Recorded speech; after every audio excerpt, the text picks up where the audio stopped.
నామములో చేరికూడి వచ్చిన మీ అందరికీ నిండు వందనాలు. అందరూ బాగున్నారా? ఒకసారి అందరూ స్తోత్రం చెప్పండి. హల్లెలూయా. చాలా సంతోషం. ప్రభు మనల్ని ప్రేమించాడు అని చెప్పడానికి ఈ ఈ అనుభవిస్తున్న ఈ దినాలే కారణం అని చాలాసార్లు చెప్పాను. ఇప్పుడు కూడా చెప్తున్నాను. జూన్ మాసం అంతా కాపాడి జూలై నెలలోకి నడిపించిన దేవునికి మరొకసారి అందరూ స్తోత్రం చెప్పండి. స్తోత్రం, స్తోత్రం, స్తోత్రం. ఆయన మనకిచ్చిన రక్షణ, పాప క్షమాపణ చాలా విలువైనవి. ఈ లోకంలో ఏ విలువతో అవి పోల్చదగినవి కావు. అంత ఉన్నతమైన విలువని యేసుక్రీస్తు ద్వారా సిలువలో మనకిచ్చాడు దేవుడు. దానికి మనం వెలకట్టలేం, ఇంత అని విలువ చెల్లించలేం. ఎప్పటికీ నీ తీరని రుణం అని చెప్పాడు కీర్తనకారుడు. మనం స్తుతించి ఆరాధించడం తప్ప దేవునికి ఏమీ ఇవ్వలేని ఆ గొప్ప త్యాగం ప్రభువైన యేసుక్రీస్తు ద్వారా మనం అనుభవిస్తున్నాం. దానికి మనం ఏమిచ్చినా ఆయన రుణం తీరదు. కొన్నిసార్లు ఆయన మాట్లాడుతున్న కొన్ని మాటల్లో అర్థాన్ని గమనిస్తున్నప్పుడు ఆశ్చర్యం అనిపిస్తుంది. మనం చదివినటువంటి లేఖన భాగంలో, అంటే ఈ 13వ కీర్తనలో ఒక రకంగా మొదటి 2 వచనాలు ఆయాసకరమైన మాటలు మాట్లాడుతున్నాడు. ఎంతవరకు నాకు సహాయం చేయవు, ఎంతవరకు నన్ను దూరంగా పెడతావు, ఎంతవరకు నన్ను విడిచిపెడతావు, ఎన్నాళ్ళు మట్టుకు నన్ను మరచిపోతావు, నిత్యము మరుస్తావా, ఎంతకాలం నాకు విముఖుడవుగా ఉంటావు, ఎంతవరకు నా మనసులో నేను చింతపడతాను. ఈ మాటలు ఎంతవరకు అన్నప్పుడు నాకు ప్రభు అన్న మాటలు గుర్తొస్తున్నాయి. చాలాసార్లు ఇశ్రాయేలీల వలన, తన ప్రజల వలన ఇసిగిపోయిన ఆయన కూడా ఏమని అడిగాడంటే, నరులారా మీరు ఎంతకాలం ఇలా జీవిస్తారని చాలాసార్లు అడిగాడు. చెల్లుకు చెల్లు అయిపోయింది. మనుషుడు ఇప్పుడు అడుగుతున్నాడు దేవుని దగ్గర నుంచి జవాబు రావట్లేదని, ఎంతవరకు నన్ను నువ్వు మరిచిపోతావని. మరి దేవుణ్ణి నువ్వు మరిచిపోయినప్పుడు అదే చెల్లు. అయినా ఆయన ఎంత ప్రేమ గలవాడో. మనం మరిచిపోయినా ఆయన మనల్ని మరవలేదు, మనం ఆయన్ని విడిచిపెట్టినా ఆయన మనల్ని విడిచిపెట్టలేదు. మనం దేవుణ్ణి ప్రేమించలేదు, కానీ దేవుడు మనల్ని ప్రేమించాడు. ఎంతకాలం నన్ను మర్చిపోతావు, నాకు విముఖుడుగా ఉంటావు, నన్ను విడిచిపెడతావు, నాకు దూరంగా ఉంటావు అని ప్రశ్నిస్తున్నాడు. అదే ప్రశ్న దేవుడు మనల్ని కూడా అడిగితే మన దగ్గర సమాధానం ఉందా? దీని గురించి ఆలోచించాలి. బల్లారాధనకు కూడి వచ్చిన మీ అందరి ఎదుటి ప్రశ్న పెడుతున్నాను. మీలో ఎంతవరకు సమాధానంగా ఉన్నారో బాగా ఆలోచించుకోండి. ఎంతవరకు ప్రేమ కలిగి ఉన్నారో బాగా ఆలోచించుకోండి. ఒక ఆరాధన కొరకై ఐక్యంగా సిద్ధపరిచే ప్రేమ విందులో మీ ఐక్యత నాకు కనబడలేదు, మీ సమాధానం నాకు కనబడలేదు, మీ ప్రేమ నాకు కనబడలేదు. అది మీరందరూ ఆలోచించుకోండి. దేవుని ఎదుట నిలిచినప్పుడు మీరు నిర్దోషులుగా ఉందురుగాక. అందరూ బల్లారాధనకు సిద్ధపడొచ్చారు, కానీ సంఘంలో ఐక్యంగా ప్రేమతో జరిగేటువంటి కార్యక్రమానికి మీ ఎవరి సహకారం లేదంటే దాంట్లో మీ ప్రేమ ఎంత ఉంది, మీ మధ్య ఐక్యత ఎంత ఉంది, మీలో ఎంత సమాధానం ఉందని అర్థం చేసుకోండి. దానికి దేవుని ఎదుట మిమ్మల్ని మీరే దేవునికి లెక్క అప్పగించుకోండి. దాన్ని గురించి మనం విమర్శింపబడినప్పుడు దేవునికి సమాధానం చెప్పుదుముగాక.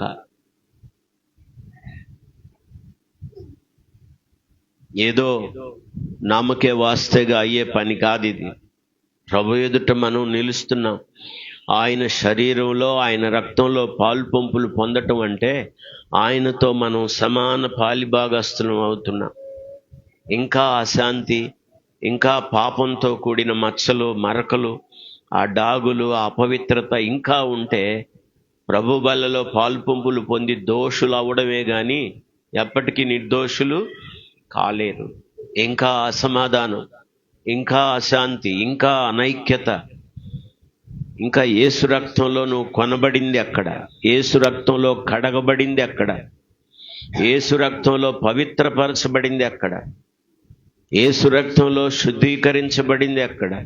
యేసుక్రీస్తుతో నువ్వు ఐక్యపరచబడింది ఎక్కడ? ఈ విషయాలన్నిటికీ నీ అంతరాత్మ ద్వారా నువ్వు సమాధానం చెప్పవలసి ఉంటుంది. మనుషులదేముంది? నువ్వు రైట్ అనొచ్చు, అనకపోవచ్చు. ఓకే అనొచ్చు, ఓకే అనకపోవచ్చు. నేను అంగీకరించవచ్చు, అంగీకరించకపోవచ్చు. కానీ దేవుని ఎదుట నిలబడ్డప్పుడు ఆయన అనాలి నిన్ను ఓకే అని, నిన్ను అంగీకరించే విధంగా. దాని కొరకు ప్రతి వ్యక్తి సిద్ధపడండి.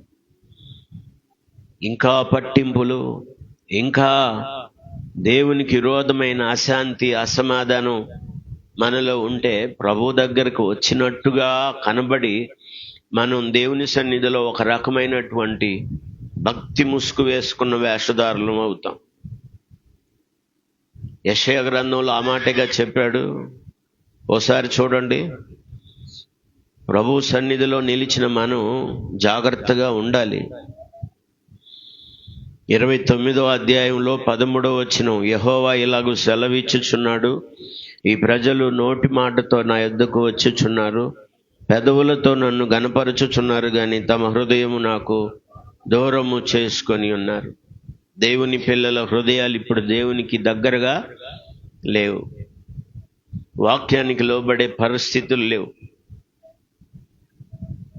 దైవీకమైన సిద్ధపాటు అస్సలు కనపట్టలేదు. ఏదైనా 1-2 మాటలు సూటిగా వాక్యం ద్వారా హెచ్చరింపబడితే ముఖం చాటేసే వాళ్ళు కూడా ఉన్నారు. వాక్యం వారిని భయపెడుతుందా, లేకపోతే వారి పాపం వారిని తరుముతుందా అన్న ఆలోచన తప్పకుండా వెంటాడుతుంది. మళ్ళా నేను చెప్పనా, వాక్యం వారిని భయపెడుతుందా, లేకపోతే వాళ్ళ అంతరంగాల్లో ఉన్న పాపం వాళ్ళని తరుముతుందా?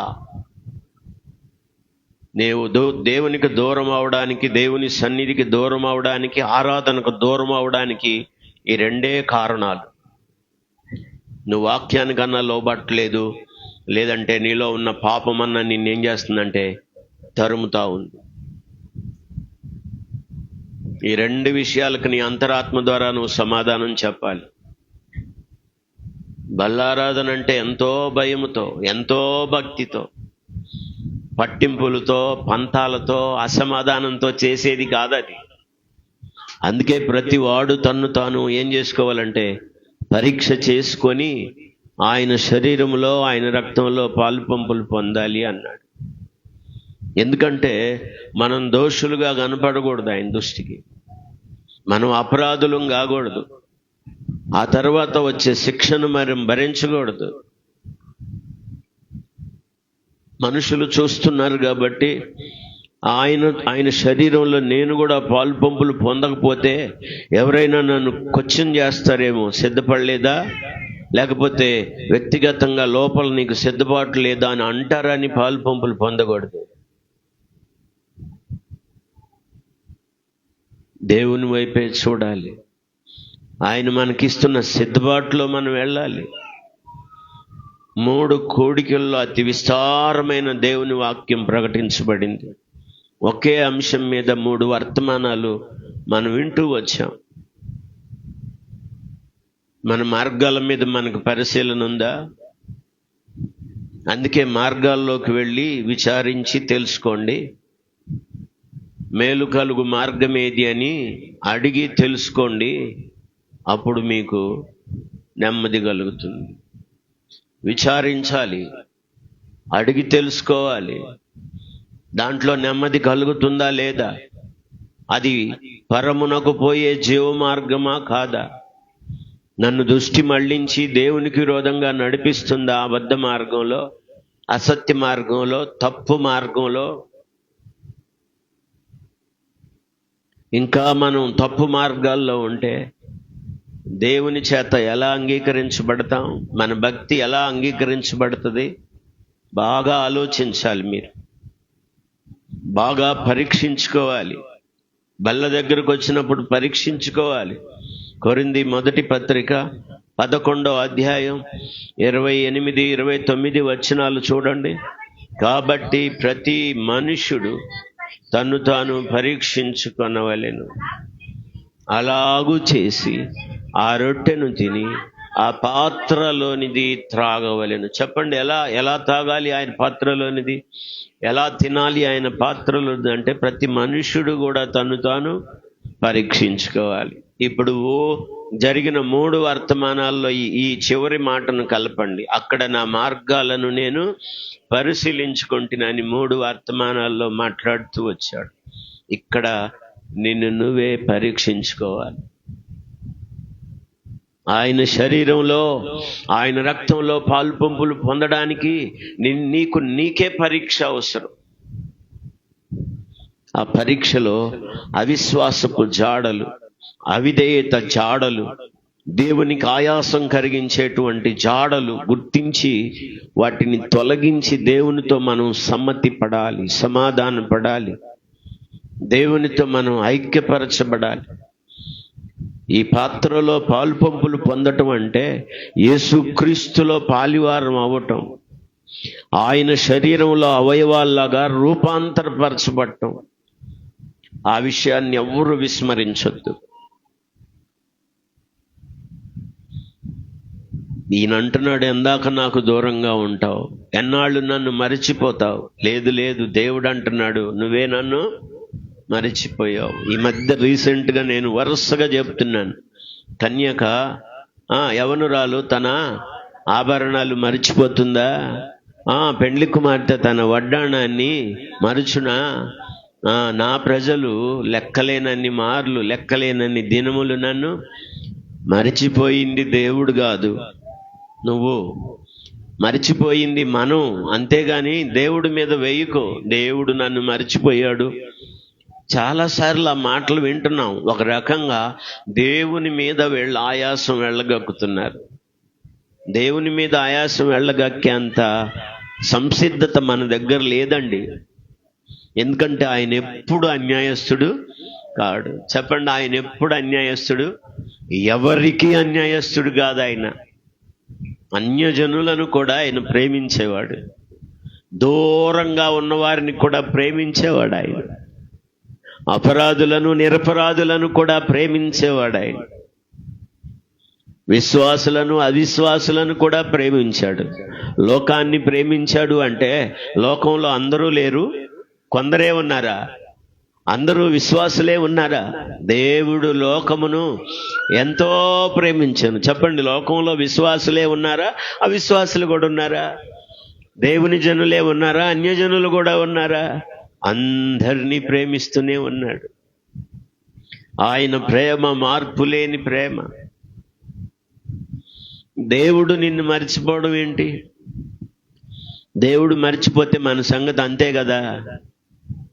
ఏ రోజు దేవుడు మనల్ని మర్చిపోయాడు అనుకుంటామో ఆ రోజు లేమని గుర్తుపెట్టుకోవాలి కదా. ఎప్పుడు మర్చిపోయాడు? ఇలా మనం ఉన్నామంటే దేవుడు మర్చిపోతే ఉన్నామా? చెప్పండి, ఇలా ఉన్నామంటే దేవుడు మర్చిపోయాడా? కానీ మనకు తెలుసు ఎన్నోసార్లు మనం దేవుణ్ణి మర్చిపోయాం. అది స్పష్టమే మనకి. కానీ దేవుని దగ్గరకు వచ్చి ఆశపడుతున్నాం, ఆయాసపడుతున్నాం. ఇక్కడ కీర్తనకారుడు చేస్తుంది కూడా అదే. మీకు అర్థం అవడానికి ఇదంతా కూడా ఎక్స్ప్లెయిన్ చేయాల్సి వస్తుంది. ఎన్నాళ్ళ మట్టుకు ఇలా ఉంటావయ్యా నా ఎడల? ఎన్నాళ్ళు మరిచిపోతావు? నిత్యం మరిస్తావా? ఎంతకాలం విముఖుడు ఉంటావు? ఎంతవరకు నా మనసులో నేను చింతపడాలి? ఎంతవరకు నా హృదయంలో పగలంతయు దుఃఖాక్రాంతుడనై ఉందును? ఎంతవరకు నా శత్రువు నా మీద తన్ను తాను హెచ్చించుకుంటాడు? ఎంతవరకు అంటే మనం సరిచేయబడే అంతవరకు. చెప్పండి, ఎంతవరకు? అప్పటిదాకా దేవుడు, నువ్వెలా దేవుణ్ణి చూసావో దేవుడు కూడా నిన్ను అలాగే చూస్తాడు. ఆయన ప్రేమను ఎప్పుడు వ్యర్థంగా చేయకూడదు. మనం ఆయన రక్తాన్ని కాళ్ళతో తొక్కుతున్నామేమో అనిపిస్తుంది. జాగ్రత్త. ప్రభు శరీరం అంటే అంత చిన్న విషయంగా తీసుకోవద్దు, చులకనగా తీసుకోవద్దు. పరీక్షించుకోవాలి. నా మార్గాలను నేను పరిశీలన చేసుకొంటిని. ఇప్పుడు అంటున్నాడు, ప్రతివాడు తన్ను తానే పరీక్ష చేసుకోవాలి. అలా చేసి ఆ శరీరంలో ఆ రక్తంలో పాలు పంపులు పొందాలి. ఎంతవరకు అని దేవుణ్ణి అడగకు. దేవుడు నిన్ను అడుగుతున్నాడు, ఎంతవరకు ఇలా చేస్తావు, ఎంతవరకు ఇలా ఉంటావు, ఎంతవరకు అలాగే బ్రతుకుతావు, ఎంతవరకు అలాగే జీవిస్తావు, ఎంతవరకు అలాగే మాట్లాడతావు, ఎంతవరకే నీ చూపులు అలాగే ఉంటాయి, ఎంతవరకు నీ ప్రయాణాలు అలాగే ఉంటాయని దేవుడు అడిగితే ఆయన ప్రశ్నకి నీ దగ్గర సమాధానం ఉందా? ఆయన కూడా ప్రశ్నిస్తున్న విషయాలు చాలాసార్లు మీరు చదవండి నిదానంగా. ఎప్పుడైనా ఎంతవరకు అని ఆయన అడిగిన దగ్గర మనకు అసలు సమాధానం ఉండదు. ఎంతవరకు నువ్వు ఇలా ఉంటావు? అందుకే కాబోలు భక్తుడు పాట పాడాడు, ఇలా ఎంత కాలము నీవు సాగిపోదు, ఇలా ఎంత కాలము నీవు సాగిపోదు, నమ్మి మనుషులను నీవు నమ్మి పలుమార్లు మోసపోయావు, పలుమార్లు మోసపోయావు, ఇలా ఎంత కాలము నీవు సాగిపోదు, రాజులను నమ్మి బహుమతిని ప్రేమించిన బిలాము ఏమాయెనో, దైవ దర్శనం కోల్పోయెను, రాజులను నమ్మి బహుమతిని ప్రేమించిన బిలాము ఏమాయెనో, దైవ దర్శనం కోల్పోయెను, నా యేసయ్యను నమ్మిన ఎడలా ఉన్నత బహుమానము నీకు నిశ్చయమే, నా యేసయ్యను నమ్మిన ఎడలా ఉన్నత బహుమానము నీకు నిశ్చయమే, నమ్మి మనుషులను నీవు నమ్మి పలుమార్లు మోసపోయావు, పలుమార్లు మోసపోయావు, ఇలా ఎంత కాలము నీవు సాగిపోదు, ఇలా ఎంత కాలము నీవు సాగిపోదు. ఇలా ప్రశ్నలు చాలా ఉన్నాయి బైబిల్లో. ఆయన అడిగినప్పుడు జవాబు చెప్పిన వాళ్ళు ఎవరు లేరు. ఇలా ఎంతకాలం కానీ చిన్న కష్టం కలగానే దేవుని దగ్గరకు వచ్చి ఏమంటున్నాడంటే, ఎంతకాలం నువ్వు నాకు విముఖుడుగా ఉంటావయ్యా, ఎంతకాలం నన్ను మర్చిపోతావు? కానీ ప్రభు అంటున్నాడు, నా ప్రజలు లెక్కలేనన్ని దినాలు నన్ను మర్చిపోయారు. మరి దానికి సమాధానం ఉందా నీ దగ్గర? కొంచెం కష్టం కలగగానే, జవాబు రాకపోగానే, ఏదో శత్రువులు ఇబ్బంది పెడుతున్నారని తనకి బాధ కలిగిన వెంటనే దేవుని మీద ఆయాసాన్ని వెళ్ళగక్కుతున్నాడు, ఒక రకమైన విచారాన్ని వెళ్ళగక్కుతున్నాడు. నేను ఎంతకాలం ఇలా తరుమబడాలి, శత్రువు చేత ఎంతకాలం ఇలా అణపబడాలి, చాలా వేదన వ్యక్తం చేస్తున్నాడు.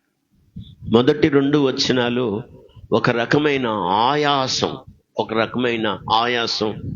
దేవుని ఎదుట వెళ్ళగక్కడం. దేవుడు కూడా మన మీద ఆయాసపడుతున్నాడు. మీరు యెషయా గ్రంథం ప్రారంభ 2 అధ్యాయాలు చదివితే ప్రభువు మనకు ఆయాసం కలిగించడం కాదు, మనమే ప్రభువుని చాలాసార్లు ఆయాస పెట్టాం. 139లో మార్గాలను గురించిన పరిశీలనలో చివరి వచనంలో ఒక వచనాన్ని దేవుడు చాలాసార్లు ఈ 3 రోజులు కూడా మాట్లాడుతూ వచ్చాడు. నీకు ఆయాసకరమైన మార్గం నా యందు ఉందేమో చూడు.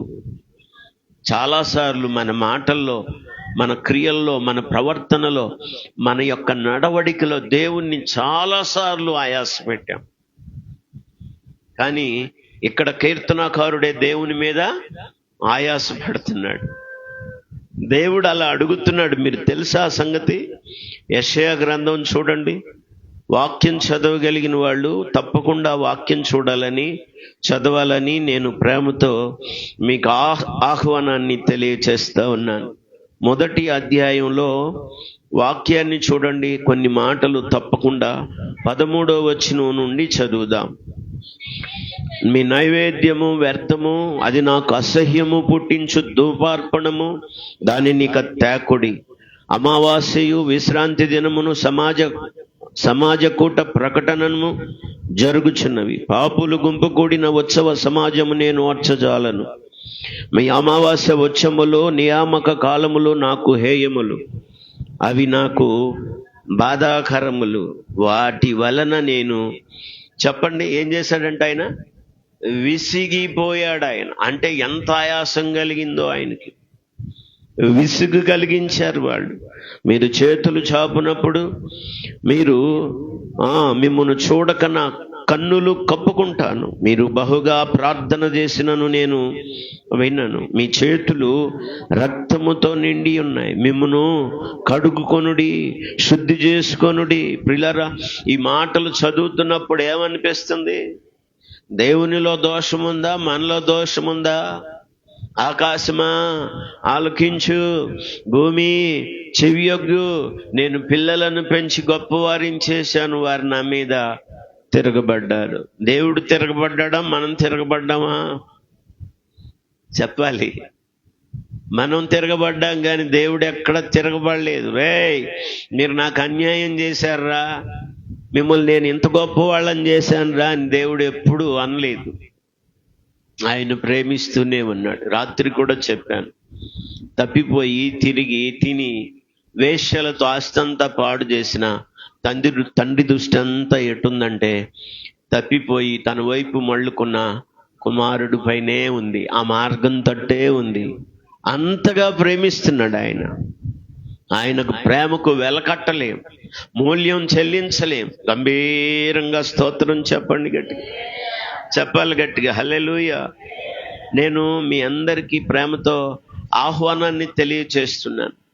ఈ కీర్తనలో భక్తుడు ఆయాసపడుతున్నాడు కానీ దేవుడు మన మీద ఆయాసపడుతున్నాడని ఎప్పుడైనా గమనించావా?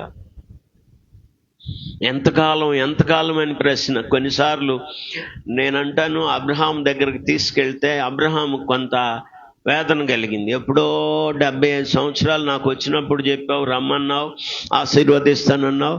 ఇప్పుడు 99 సంవత్సరాలు వచ్చినాయి కానీ ఆలేదు ఊలేదు అనండి అమ్మా. ఆలేదు ఊలేదు. ఏంది ప్రభా? ఏమిస్తే నాకేమి? అన్నీ ఇచ్చాడు. 24వ అధ్యాయంలో అన్ని విషయాల్లో ఆశీర్వదించాడు, కానీ ఇస్తానన్న సంతానాన్ని లేదు. ఆ కొరతను బట్టి 16-17 అధ్యాయాల్లోకి వచ్చే తలకే ఏమిస్తే నాకేమైంది? సంతానాన్ని ఇవ్వలేదు కదా. నా పెద్ద దాసుడైన ఎలియాజరు నా ఆస్తి అంతటికి కర్త అవుతాడులే, వారసుడు అవుతాడులే అని బాధను వ్యక్తం చేస్తున్నాడు, ఆయాసపడుతున్నాడు. దేవుడు అంటున్నాడు, నేను చెప్పి చేయకుంటానికి నాకంటూ అసాధ్యమైంది ఏది లేదు. యెహోవానైన నాకు అసాధ్యమైనది ఏదైనా కలదా? 17వ అధ్యాయంలో మీకు స్పష్టంగా కనపడుతుంది. చదువుతారా? ఆదికాండంలో 17వ అధ్యాయం చూడండి దయచేసి.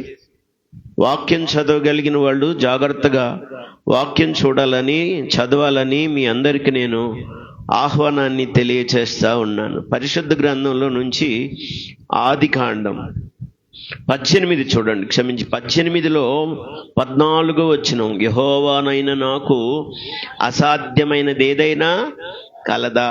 ఏదైనా కలదా?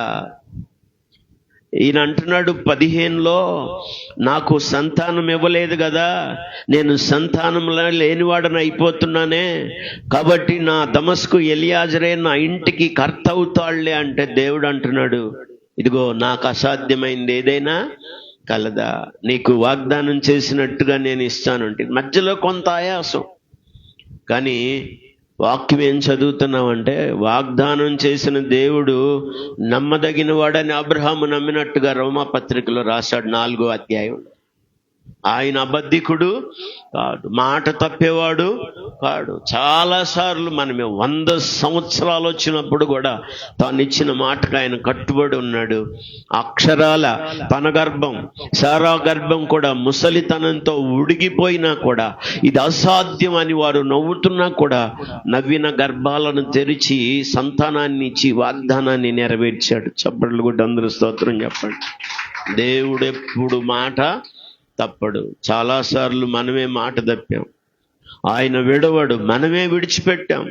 ఆయన మరవడు, మనమే మరచిపోయాం. ఆయన ప్రేమిస్తూనే ఉన్నాడు. ఆయన ప్రేమ శాశ్వతమైన ప్రేమ. ఆయన ప్రేమ అంతము లేని ప్రేమ. కొలతలు లేవు ఆయన ప్రేమకి. కాబట్టి మనం ఈ ఆయాసం మాటలు తగ్గించుకుంటే మంచిది. దేవుడు గాని మన మీద ఆయాసపడితే దేవునికి మన దగ్గర సమాధానం చెప్పే అవకాశమే ఉండదు.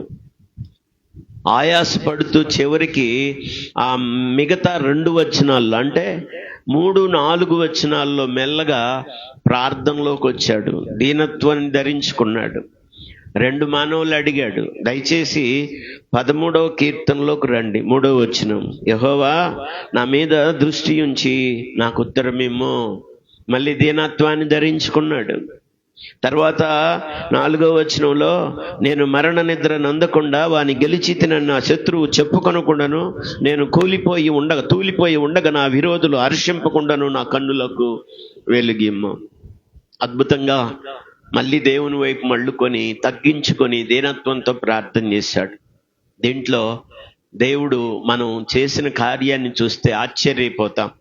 ఆయాసపడ్డ ఆయనకి, దేవుని మీదే తోలనాడి మాట్లాడిన ఆయనకు కూడా దేవుడు ఏం చేశాడో తెలుసా? 13వ అధ్యాయంలో 5వ వచనంలోకి రండి. చివరి మాటలు అంటే 3వ లైన్, యెహోవా నాకు మహోపకారాలు చేసి ఉన్నాడు. చప్పట్లు కొట్టి స్తోత్రం చెప్పండి. ఏ కారాలు? ఉప్పుకారం కాదమ్మా, మహోపకారం అని చెప్పండి. మనకు తెలిసిన గొడవ అంతా అదేగా. మహోపకారం అంటే ఉపకారాలను మించిన కార్యాలు దేవుడు మన కొరకు చేశాడు. అప్పుడు చెప్తున్నాడు దానికి కొన్ని కారణాలు. ఈ 5వ వచనం చాలా ముఖ్యమైనది. మొదటి 2 వచనాల్లో భక్తుడైనటువంటి కీర్తనాకారుడి ఆయాసం, తర్వాత 3, 4 వచనాలు, 2 వచనాల్లో దేవునికి దీనత్వంతో కూడిన ప్రార్థన, తర్వాత చివరి వచనమైన 5వ వచనంలో ఒక మంచి మాట చెప్పాడు, నేను దేవుని కృపయందు నమ్మిక ఉంచాను. అందరూ ఆమేన్ చెప్పండి. మనం ఏమన్నా అయి ఉన్నామంటే అది దేని ద్వారా అంటే దేవుని కృపే. హల్లెలూయా. అవును ప్రియులరా, దేవుని కృప లేకుండా మన జీవితంలో ఏది జరగదు. కాబట్టి అటు తిరిగి ఇటు తిరిగి చివరికి దేని మీద బేస్ అయ్యాడు, దేని మీద ఆనుకున్నాడు అంటే, దేని మీద నమ్మిక ఉంచాడంటే ఆయన కృపయందు. చెప్పండి, ఆయన, నేను నీ కృపయందు నమ్మిక ఉంచి ఉన్నాను. ఏదైనా చేయగలిగింది ఆ కృపే అని అర్థమైన తర్వాత కృపను గూర్చి పాడకుండా ఉండలేను అన్నాడు ఆయన. నా వైపు చూడండి, ఈ కృపను గూర్చి బైబిల్లో ప్రస్తావన పాత నిబంధన గ్రంథంలో 152 సార్లు ప్రస్తావించబడింది. పాత నిబంధన గ్రంథంలో 152 సార్లు ప్రస్తావన చేయబడింది కృపను గూర్చి. కేవలం కొత్త నిబంధన గ్రంథంలో 98 సార్లు ప్రస్తావన చేయబడింది కృపను గూర్చి. ఆ కృప నిరంతరం ఉంటుందని ప్రతి కీర్తనలో ప్రతిసారి జ్ఞాపకం చేస్తాడు. అంటే మానవ జీవితం ఏమైందంటే కేవలం దేవుని కృపయే. అందరు చెప్పండి, ఏమై ఉంది? నువ్వేమై ఉన్నావంటే ఏం చెప్తావు? పౌలు గారు ఏమంటాడంటే, నేనేమై ఉన్నానో అది దేవుని కృపయే. చప్పట్లు కొట్టి అందరూ స్తోత్రం చెప్పండి గట్టిగా. కీర్తనల గ్రంథంలో 98 సార్లు ప్రస్తావన చేయబడింది కృపను గురించి. కొత్త నిబంధన గ్రంథంలో అంటే మత్తయి సువార్త నుంచి మరి మిగతా ప్రవచన గ్రంథం వరకు మనం చదివితే ఆ కృపను గురించి దాదాపుగా 105 సార్లు ప్రస్తావన చేయబడింది. అంటే కృప యొక్క ప్రాముఖ్యత బైబిల్లో చాలా విలువైంది. హల్లెలూయా. ఆ కృపను గూర్చి పాడారు, ఆ కృపను సన్నుతించారు, ఆ కృప నిరంతరం ఉంటుందని ఆ కృపను హెచ్చించారు. ఆ కృప ద్వారానే మనకు రక్షణ కలిగింది, ఆ కృప ద్వారానే మనం విమోచింపబడ్డామని పౌలు భక్తుడు చెప్పాడు. వాక్యం చదవగలిగిన వాళ్ళు ఎఫెసీ పత్రిక 2వ అధ్యాయం 5వ వచనంలోను, రోమా పత్రిక 3వ అధ్యాయం 24వ వచనంలోను ఈ వాక్యాలు మనకు కనబడతాయి. త్వరగా చూడండి. అయినను దేవుడు కరుణా సంపన్నుడై ఉండి మనము మన అపరాధముల చేత చచ్చిన వారమై ఉండినప్పుడు సైతం మన ఎడల చూపిన తన మహాప్రేమ చేత మనలను క్రీస్తుతో కూడా బ్రతికించెను. ఇదిగో చూడండి, కృప చేత మీరు రక్షింపబడి ఉన్నారు. 2 చేతులు ఎత్తి స్తోత్రం చెప్పండి. మనం రక్షణ పొందాము అంటే అది దేని ద్వారా వచ్చిందంటే కృప ద్వారానే. అందుకే అన్ని పరిస్థితులను అధిగమించడానికి దేని యందు నమ్మిక ఉంచాడు కీర్తనకారుడు? దేవుని కృపయందు. మనం ఎటు తిరిగి ఎక్కడికి వచ్చి ఆధారపడాల్సింది దేని మీద అంటే దేవుని కృప మీద ఆధారపడాలి. కొన్నిసార్లు బలహీనతలు వస్తాయి, కొన్నిసార్లు రుగ్మతలు వస్తాయి, కొన్నిసార్లు ఆటంకాలు వస్తాయి, కొన్నిసార్లు అవరోధాలు వస్తాయి, విరోధమైన కార్యాలు శత్రువులు మన ఎదుట తీసుకొచ్చి పెడతారు. అప్పుడు కూడా నీకు అవసరమైంది దేవుని కృపే.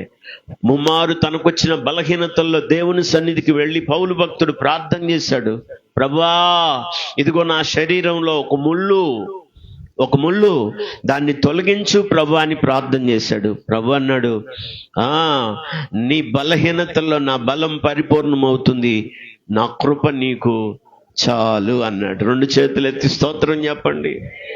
హల్లెలూయా. 1 కొరింథీ పత్రిక 15వ అధ్యాయం 10వ వచనం చూడండి. 1 కొరింథీ పత్రిక 15:10వ వచనం.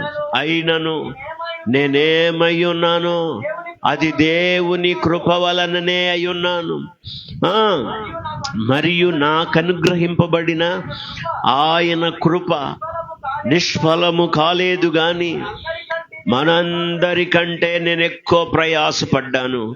ప్రయాసపడినది నేను కాదు, నాకు తోడై ఉన్న దేవుని కృపయే. హల్లెలూయా, హల్లెలూయా, హల్లెలూయా. దేవుని కృప లేకుండా మనకు రక్షణ లేదు, దేవుని కృప లేకుండా ఆశీర్వాదం లేదు, దేవుని కృప లేకుండా ఆరోగ్యం కూడా లేదు మనకి. నేనేమై ఉన్నానో అది దేవుని కృపయే. పక్కన వాళ్ళకి చెప్పండి, మనం దేవుని కృప వల్ల ఉన్నామని చెప్పండి. కాస్త ముఖం చూడండి. నవ్వారా? ఎప్పుడు ఇంత లావును చేసుకొని ముఖం అలా ఉండకపోతే ఏమైంది? మీకు నేను చెప్తాను, సంతోషకరమైన మనసు ఆరోగ్య కారణం అనండి. చెప్పాలి, సంతోషకరమైన మనసు ఆరోగ్య కారణం.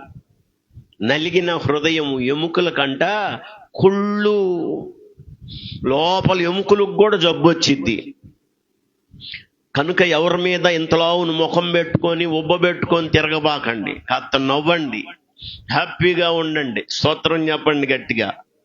హల్లెలూయా. వాక్య భాగాన్ని మీరు జాగ్రత్తగా గమనించండి. కృప లేకుండా మన జీవితంలో ఒక రోజు లేదు, ఒక దినం లేదు. నమ్మికే ఉంచాడు కీర్తనకారుడు. దయచేసి 2వ మాట మీకు నేను జ్ఞాపకం చేస్తాను. దాంట్లోనే వాక్యాన్ని మీరు చూడండి. 5వ వచనంలో 2వ భాగం, నీ రక్షణ విషయమైన హృదయం హర్షిస్తుంది. అందరు నా వైపు చూడండి. మనకి ఇవ్వబడిన రక్షణ చాలా గొప్పది. ఈ లోకంలో ఎవ్వరికి లేని రక్షణ దేవుడు నీకు ఇచ్చాడు. ద్వితీయోపదేశ కాండంలో ఇశ్రాయేలుకి ఇవ్వబడిన రక్షణను గురించి ఒక మాట చెప్పబడింది. చదవగలిగిన కలిగిన వారు చూడాలని, చదవాలని మీకు ఆహ్వానం తెలియచేస్తా ఉన్నాను. 33వ అధ్యాయంలో 29వ వచనం, ఇశ్రాయేలు నీ భాగ్యం ఎంత గొప్పది, యెహోవా రక్షించిన నిన్ను పోలిన వాడు ఎవడు? అందరూ ఆమేన్ చెప్పండి. దేవుడు నిన్ను రక్షించాడు, నిన్ను పోలిన వాడు ఇంకొకడు లేడు. నిన్ను పోలిన వాడు ఎవడు అంటున్నాడు. అంటే నీకు నువ్వే సాటి, నీకు లేరు మరెవరు పోటీ సాటి. అంత గొప్ప రక్షణ దేవుడు నీకు ఇచ్చాడు. అంత అమూల్యమైన రక్షణను బట్టి దేవుని సన్నిధికి వచ్చినప్పుడు నువ్వేం చేయాలంటే హర్షించాలి. చెప్పండి, ఏం చేయాలి? హర్షించడం అంటే అంతా ఎవరో నీ సొమ్మంతా లారీకేసుకొని పోయినట్టుగా కూర్చోవటం కాదు. ముఖంలో హర్షం కనపడాల, మాటల్లో హర్షం కనపడాల, పాటల్లో హర్షం కనపడాల, ఆరాధనలో హర్షం కనపడాల, ప్రార్థనలో హర్షం కనపడాల. ప్రభా స్తోత్రం స్తోత్రం స్తోత్రం అనే ప్రతిధ్వని నీలో నుంచి కనపడాల. లాటరీ లాస్ అయిపోయినాడు ముఖం ఎట్టుంటుందో అట్ట పెట్టుకోకూడదు మనం. అరే నాకు రావాల్సిన ₹1,00,00,000 అవతలోడికి పోయినాయి అన్నట్టుగా కొంతమంది ముఖాలు ఇంతలావును పెట్టుకొని కూర్చుంటారు. మరి ఎందుకు వస్తారో ఏమో అర్థం కాదు. నువ్వు వచ్చి దేవుని సన్నిధిలో ఏం ఉపయోగం? నీ హృదయ ప్రవర్తన దేవుడికి తెలుసు కదా. మనం చాలా ఆశీర్వాదకరంగా ఉండాలండి. మన మాటలు, మన చూపు, మన ఆలోచన, మన ప్రవర్తన విధానం దేవుని ఎదుట నిలిచినప్పుడు ఆయన ఎలా ఉండాలని కోరుకుంటున్నాడు అలా కనపడాలి మనం. అది ధన్యకరమైన జీవితం. దేవుని కృప మీద నమ్మకం ఉంచిన ఆయన రెండవ మాట ఏం చెప్తున్నాడంటే నీ రక్షణను బట్టి నేను, ఎందుకంటే నిన్ను యెహోవా రక్షించిన నిన్ను పోలిన వాడు ఇంకొకడు లేడు. పక్కన వాడికి చెప్పండి, నీకు నీవే సాటి అని చెప్పండి. ఆ సంగతి నాకు కూడా తెలుసు అంటారా మీరు? మీరు సాటి అనుకునేది వేరు, కానీ దేవుడు నిన్ను ఎవ్వరితో పోల్చలేదు. నువ్వు చాలా గొప్ప వ్యక్తివి, నువ్వు చాలా ఘనమైన వ్యక్తివి. యెహోవా రక్షించిన నిన్ను పోలిన వాడు ఎవడు? హల్లెలూయా. అవును, అందుకే నువ్వు హర్షించాలి. దేవుని సన్నిధిలో పాటల ద్వారా హర్షించాలి, ప్రార్థనలో హర్షించాలి, ఆరాధనల్లో హర్షించాలి. హర్షణీయంగా ఉండాలి నీ హృదయ కవళికలు. కీర్తనకారుడు ఒకటి దేవుని కృపయందు నమ్మిక ఉంచాడు, రెండవది దేవుడిచ్చిన రక్షణ విషయమై హర్షిస్తూ ఉన్నాడు. అంటే ఆనందాన్ని మించినటువంటి స్థితిని తాను కలిగి ఉన్నాడు. ఎప్పుడు మన హృదయం ఉప్పొంగుతూ ఉండాలి. పాట ఉంది, పాత పాట మీకు గుర్తుందా? ఎల్లప్పుడూ నేను స్తుతిస్తాను, నా హృదయాన్ని దేవునికి ఇస్తాను. ఈ హర్షం మనలో ఉండాలి, ఎప్పుడు మనలో కనబడాలి.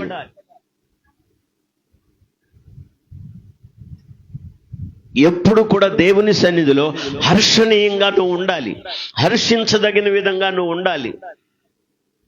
ఎందుకంటే నీకు ఇవ్వబడిన రక్షణ చాలా గొప్పది. ఒక పక్క అన్ని లేనట్టుగా కనపడుతున్నాడు, అన్ని పోగొట్టుకున్న కనబడుతున్నాడు, కానీ దేవుడిచ్చిన రక్షణను బట్టి తన రక్షణకర్తలు ఆనందించేవాడుగా కనపడతాడు. హబక్కూకు గ్రంథంలో చివరి అధ్యాయంలో ఒక మంచి అనుభవాన్ని చెప్తాడు. అక్కడ వాక్యం చదవగలిగిన వాళ్ళు జాగ్రత్తగా చూడాలి. హబక్కూకు గ్రంథం చివరి అధ్యాయంలో 17వ వచనం, అంజూరపు చెట్లు పోయకుండినాను, ద్రాక్ష చెట్లు ఫలింపకపోయినాను, ఒలివ చెట్లు కాపు లేకయుండినాను, చేనిలోని పైరు పంట రాకపోయినను, గొర్రెలు దొడ్డిలో లేకపోయినను, శాలలో పశువులు లేకపోయినను, నేను యెహోవా యందు ఆనందించెదను, నా రక్షణకర్తైన నా దేవుని యందు సంతోషించెదను. ప్రభువగు యెహోవా నాకు బలము, ఆయన నా కాళ్లను లేడి కాళ్ల వలె చేయును, ఉన్నత స్థలముల మీద ఆయన నన్ను నడవ చేయును. చప్పట్లు కొట్టి అందరూ స్తోత్రం చెప్పండి గట్టిగా. హల్లెలూయా హల్లెలూయా. ఏమీ లేకపోయినా నేను నా రక్షణకర్త అయిన దేవుని యందు ఆనందిస్తాను. అదే హర్షించడం అంటే. నా రక్షణకర్త నాకున్నాడు, నా దేవునిలో నేను సంతోషంగా ఉంటాను. మరి శాలల్లో పశువులు లేవుగా, గొర్రెలో దొడ్డులు లేవుగా, దొడ్లో గొర్రెలు లేవుగా, చేనులో పంట లేదుగా అంటే అవి ఉన్నా లేకపోయినా నా దేవుడు నాకు చాలు. హల్లెలూయా. యేసు చాలును చాలును, యేసు చాలును చాలును, ఏ సమయమైనా ఏ స్థితికైనా నా జీవితములో యేసు చాలు. అంటే ఒట్టిదేనంటావా అది? ఏమని పడం? యేసు చాలును చాలును, యేసు చాలును చాలును, ఏ సమయమైనా ఏ స్థితికైనా నా జీవితములో యేసు చాలును. ఏంటి ఏమని పడారు? ఏ సమయమైనా ఏ స్థితిలోనైనా. ఎవరు చాలు? మరి ముఖం ఎందుకు కొన్నిసార్లు అలా అయిపోతుంది? అన్ని సమయాల్లో అన్ని పరిస్థితుల్లో నీ రక్షణకర్త అయిన దేవుని యందు నువ్వు ఏం చేయాలంటే హర్షించాలి, ప్రహర్షించాలి, సంతోషించాలి. అది ఆరాధన అంటే. అన్ని పరిస్థితుల్లో యేసు చాలును చాలును, ఏ సమయమైనా ఏ స్థితికైనా నా జీవితములో యేసు చాలు. అందరు పెద్దగానండి. ఏ సమయమైనా ఏ పరిస్థితైనా నా జీవితములో యేసు చాలును. చాలా? యేసు చాలా? చాలు అనేవాళ్ళేరి? ఏ పరిస్థితులైనా. మరి చాలలో పశువులు లేవుగా, చేనులో పైరు పంటకు రాలేదుగా, ద్రాక్ష తోట ఫలాలు రాలేదుగా, గొర్రెలు దొడ్లో లేవుగా. ఇవి లేకపోయినా పర్వాలేదు, నా దేవుడు నాకు చాలు. అదే యేసు చాలును చాలును, పరమా జీవము నాకు నీవా, తిరిగి లేచెను నాతో నుండా, పరమా జీవము నాకు నీవా, తిరిగి లేచెను నాతో నుండా, నిరంతరము నడిపించును, మరల వచ్చి యేసుకొని పోవును, నిరంతరము నడిపించును, మరల వచ్చి యేసుకొని పోవును. యేసు చాలును చాలు అనండి. యేసు చాలును చాలును, ఏ సమయమైనా ఏ స్థితికైనా నా జీవితములో యేసు చాలును. హల్లెలూయా. నా రక్షణకర్త అయిన నా దేవుని యందు నేను సంతోషిస్తాను, ఆనందిస్తాను. అది ఎందుకంటే దేవుడు నీకు ఇచ్చిన రక్షణ చాలా గొప్పది. నీకు ఇయ్యబడిన రక్షణ అద్భుతమైంది. ఆ రక్షణ కార్యంతో దేన్ని పోల్చలేం మనం. అందుకే ఒకటి, దేవుని కృప యందు నమ్మిక ఉంచాడు. రెండవది, దేవుని రక్షణను బట్టి హర్షిస్తున్నాడు. మూడవది, దేవుని ఎదుట ఆయన చేసిన ఉపకారములకు ఆరాధనలో దేవుని సన్నిధిలో కృతజ్ఞత చెప్తున్నాడు. ఆయన నాకు మహోపకారం. మూడవది చెప్పండి, ఆయన నాకు మామూలు ఉపకారాలు కాదు, మహోపకారం. అంటే ఉపకారాలను మించిన కార్యాలు చేశాడు. కాబట్టి దేవుని సన్నిధిలో దేవుని ఎదుట భక్తులు ఎదుట సాక్ష్యం చెప్తున్నాడు. దేవుడు నాకేం కార్యాలు చేశాడు? మహోపకార్యాలు. స్తుతించకుండా ఎలా ఉండగలం? దేవుని సన్నిధిలో ఆరాధన అంటే అదే. ఎలా ఉండగలం ఆరాధన చేయకుండా?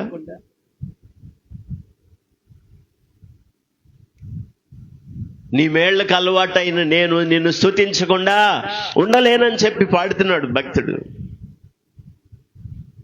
దేవుడు చేసిన మహోపకారాలను బట్టి స్తుతించకుండా ఎలా ఉంటాం? 103 మొదటి వచనంలో అదే చెప్పాడు. నా ప్రాణమా చెప్పండి, నా ప్రాణమా, నా ప్రాణమా, నా ప్రాణమా యెహోవాను సన్నతించు, నా అంతరంగములలో సమస్తమా ఆయన పరిశుద్ధ నామమును సన్నతించు. నా ప్రాణమా యెహోవాను సన్నతించు. ఆయన చేసిన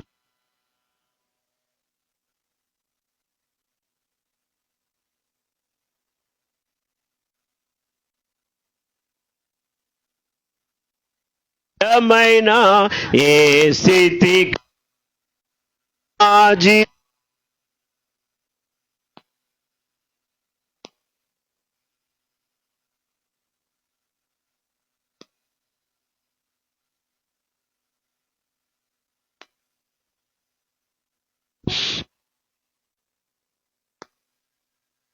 స్థితికైనా నా జీవితములో యేసు చాలును. అందరు గంభీరంగా కూర్చోండి.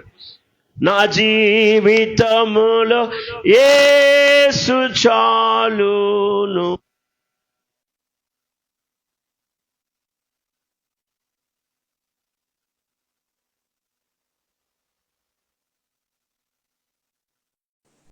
ఆయన ఉపకారాలు చేశాడు మన కొరకు, మహోపకారాలు చేశాడు మన కొరకు.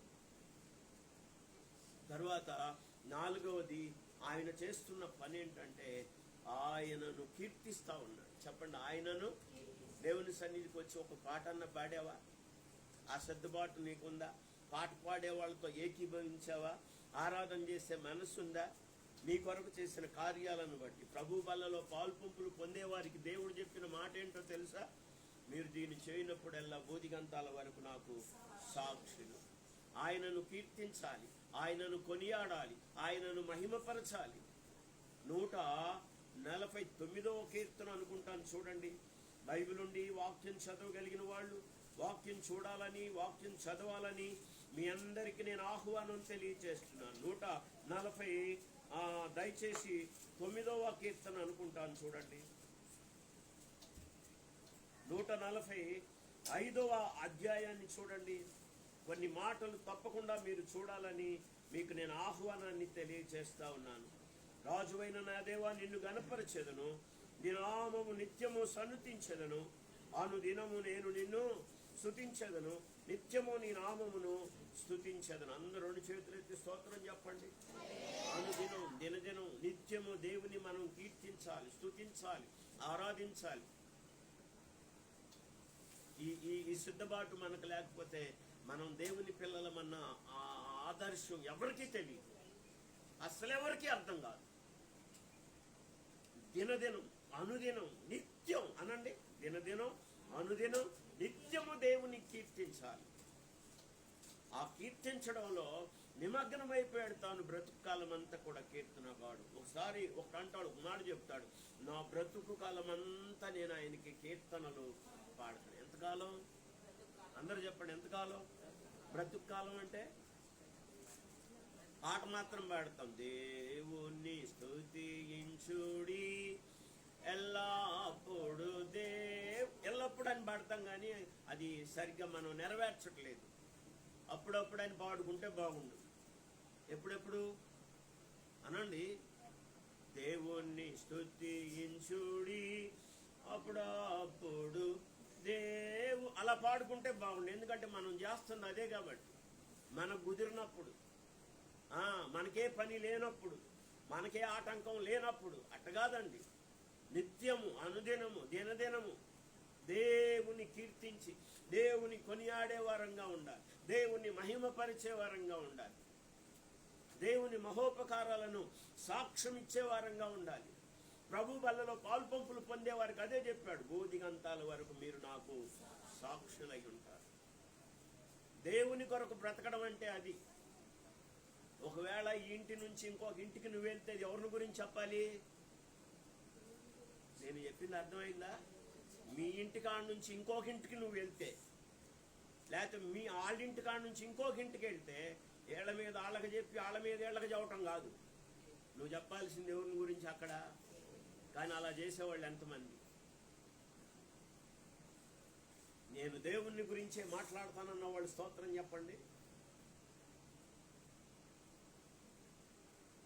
అందుకే సమాధానం లేదు, సంతోషం లేదు, ప్రేమ లేదు, ఐక్యత లేదు. నిత్యము రభస, అసమాధానం, అశాంతి, అనైక్యత ఇవన్నీ మనలో ఉంచుకొని ఎలా ఆనందించగలం, ఎలా హర్షించగలం, ఎలా సాక్షులుగా ఉండగలం, ఎలా కృప మీద ఆధారపడగలం. అందుకే దినమంతా జనమంతా ఆయాసంతో బ్రతుకుతా ఉన్నారు. కీర్తనాకారుల్లో ఉన్న లక్షణాలన్నీ మనలో కనపడుతున్నాయి. ప్రభు మన కొరకు చేసిన ఉపకారాలకు మనం ఏమి చేయగలం, ఏమి ఇవ్వగలం. ఆయనే చెప్తున్నాడు చక్కగా, ఆయన నాకు మహోపకారాలు చేసి ఉన్నాడు. నిండు హృదయంతో ప్రభుని ఆరాధిద్దాం, స్తుతిద్దాం. ఆయన మన కొరకు చేసిన ప్రేమను జ్ఞాపకం చేసుకుందాం. ఆయన శిలువ త్యాగాన్ని జ్ఞాపకం చేసుకుందాం. ఆయన కొరకు సాక్షులుగా జీవిద్దాం. ప్రభు తన మాటలు మన కొరకు ఆశీర్వదించునుగాక. తలలు వంచండి, ప్రార్థన చేసుకుందాం. తలలు వంచండి, ప్రార్థన చేసుకుందాం. ప్రార్థన. కృపాసత్య సంపూర్ణుడు అయిన మా